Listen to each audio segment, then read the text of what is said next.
Hello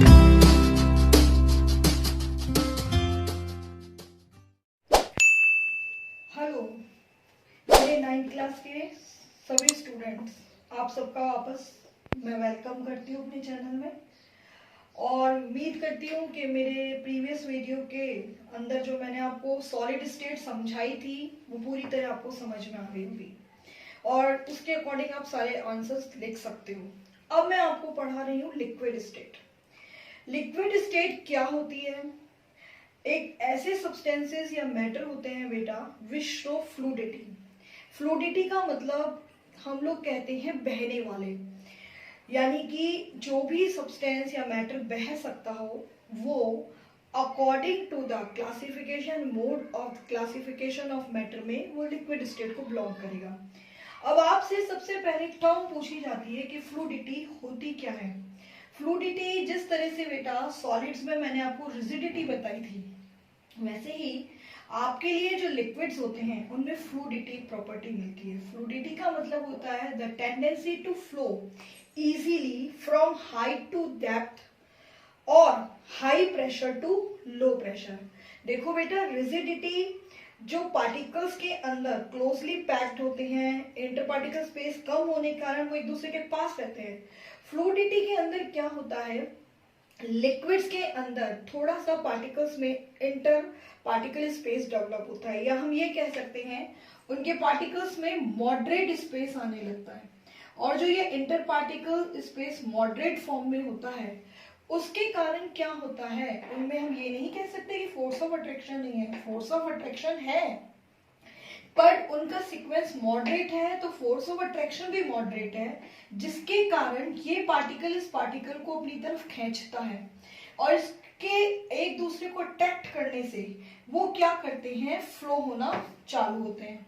लेकिन ये जो फ्लो होता है ये हमेशा कैसे होगा, हाइट, आप ऊपर से पानी नीचे गिरते हैं बहुत जल्दी नीचे आता है, या फिर आप लोग क्या करोगे, जैसे कि हम लोग दो वेसल्स ले लें और एक वेसल्स के अंदर हम लोग ज्यादा पानी लिखें, ठीक है, और एक में हम कम, तो पानी इस तरह से आने लगेगा। इस तरीके से या तो हाई से डेप्थ की तरफ जाए या फिर हाई प्रेशर से लो प्रेशर की तरफ चले। इसी को हम क्या कहेंगे, फ्लूडिटी।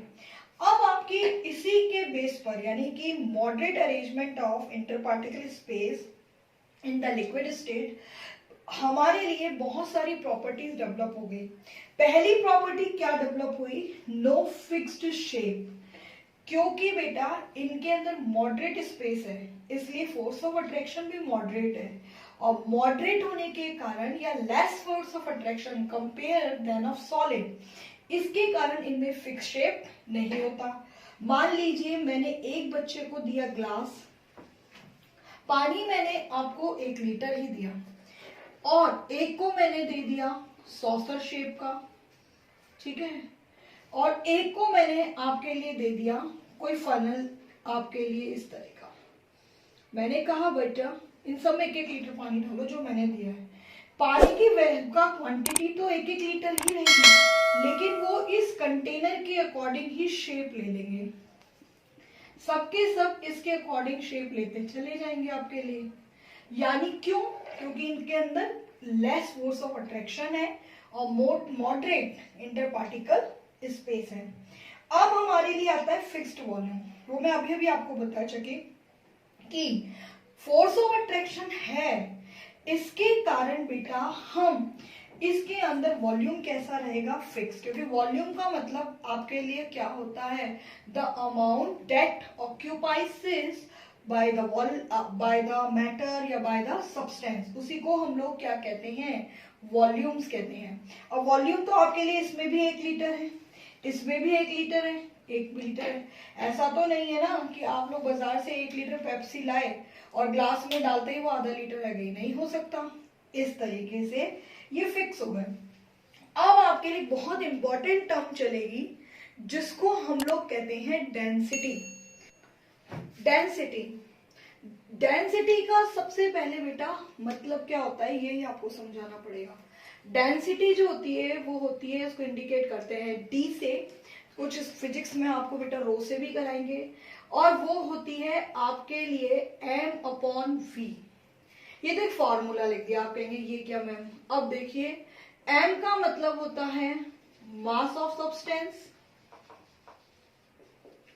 ठीक है, और v का मतलब होता है वॉल्यूम ऑफ सब्सटेंस।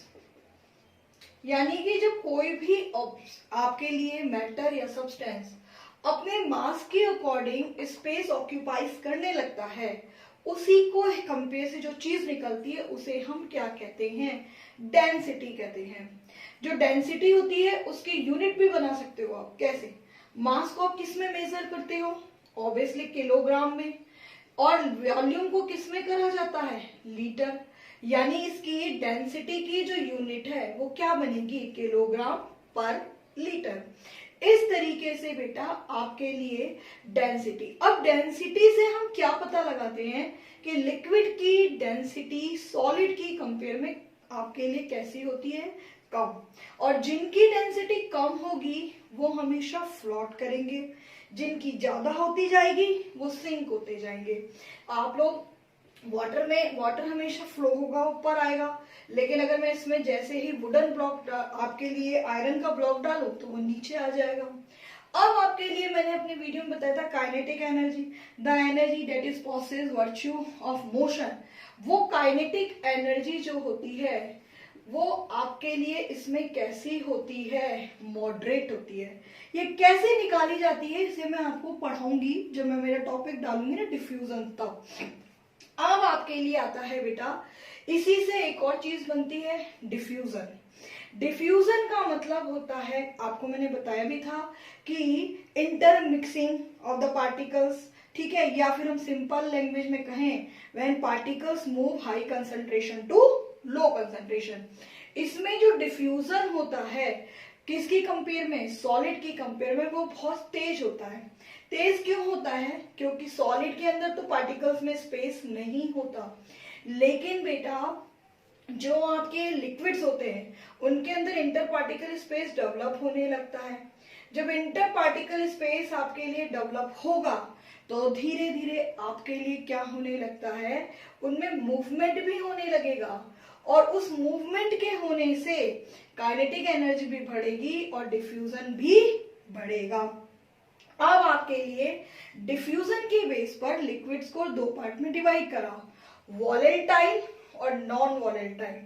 वॉलेटाइल का मतलब होता है बेटा आपके लिए जिनको अगर हम हीट करें या ऐसे लिक्विड्स बहुत जल्दी फ्लो हो जाते हो या बहुत जल्दी गायब हो जाते हो गर्म, जैसे आप उनको रूम टेम्परेचर पे खुला छोड़ो या थोड़ा सा भी हीट मिले, वो वॉलेटाइल होते हैं। नॉन वॉलेटाइल होते हैं जो जल्दी से आपके लिए ना तो इवेपोरेट होते हैं, ठीक है, डिसअपेयर नहीं होते। जैसे वॉलेटाइल में आता है अल्कोहल, पेट्रोल, स्प्रिट, और नॉन वॉलेटाइल में आपके लिए आती है ग्लिसरीन, जो कि बहुत धीरे धीरे, और आपके वेजिटेबल ऑयल, ये सब कैसे होते हैं? Non volatile. यानी कि इनमें डिफ्यूजन बहुत जल्दी होता है। जैसे आप कहीं पर अल्कोहल या आप ये मान लीजिए स्प्रिट होती है जो डॉक्टर लोग लगाते हैं दवाई, ठीक है, उसकी अगर अपन बॉटल खोलते हैं तो वो सब जगह फैल जाती है स्मेल जल्दी। पर अगर हम लोग ग्लिसरीन लगाएं या वेजिटेबल ऑयल घर में खोलें तो क्या आपको पता चलता है? क्या नहीं चलता। क्यों? क्योंकि उनमें डिफ्यूजन रेट कैसी होगी? कम होगी। पर है दोनों लिक्विड्स, पर ये किसके बेस पर हमने क्लासिफाइड करा है? डिफ्यूजन के ऊपर क्लासिफाइड करा है। अब हमारे पास में कुछ और आएंगी कंपेरेटिव, वो देखिए। साइज ऑफ पार्टिकल्स, इनका साइज ऑफ पार्टिकल मॉडरेट होता है, जिसकी वैल्यू होती है 10⁻⁷ टू 10⁻⁹ मीटर। ये साइज आप याद रखिएगा। बस यही आपके लिए था special property related to the liquid state. यानी अगर अब आपके पास क्वेश्चन आ जाए कि सॉलिड और लिक्विड को आप कैसे डिफरेंशिएट करोगे, यानी क्वेश्चन आ जाए right the difference between solid and liquid, तो आपको मैंने इतना अच्छी तरह से समझा दिया कि आप लिख सकते हैं। या फिर अगर कोई आपसे पूछे कि थम्स अप या Pepsi is a liquid, why, तो आप ये सारे पॉइंट उसमें एक्सप्लेन कर देंगे, ठीक है।